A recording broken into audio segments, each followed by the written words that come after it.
Breaking చూస్తున్నాం. సంగారెడ్డి జిల్లా పస్తాపూర్ వద్ద రోడ్డు ప్రమాదం చోటు చేసుకుంది. అదుపు తప్పి ఫ్లైఓవర్ పై నుంచి ట్రక్కు కింద పడింది. ఈ ప్రమాదంలో క్లీనర్ రమేష్ మరణించగా డ్రైవర్ కు గాయాలయ్యాయి. హైదరాబాద్ నుంచి గుజరాత్ కు ట్రక్కు స్క్రాప్ లోడుతో వెళ్తుండగా ప్రమాదం జరిగింది.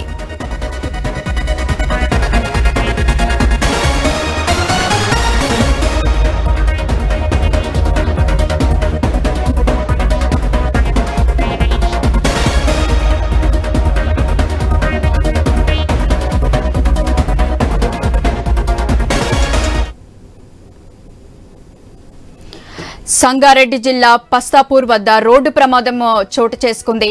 అదుపు తప్పి ఫ్లైఓవర్ పై నుంచి ట్రక్కు కింద పడింది. ఈ ప్రమాదంలో క్లీనర్ రమేష్ మరణించగా డ్రైవర్ కు గాయాలయ్యాయి. హైదరాబాద్ నుంచి గుజరాత్ కు ట్రక్కు స్క్రాప్ లోడ్తో వెళ్తుండగా ప్రమాదం జరిగింది.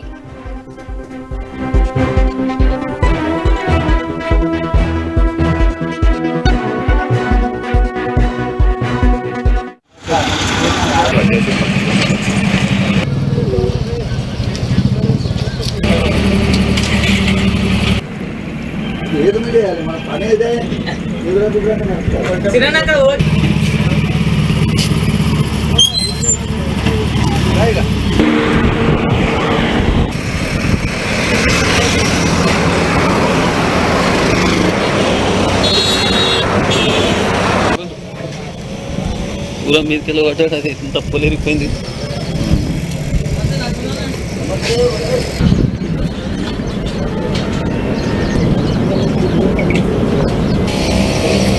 అంతా మీదకెళ్ళి పడ్డా గిరేట కప్పులు ఇరగొట్టుకొచ్చినట్టు లోడుకోండి కదా అట్లా ఇరగొట్టుకొచ్చి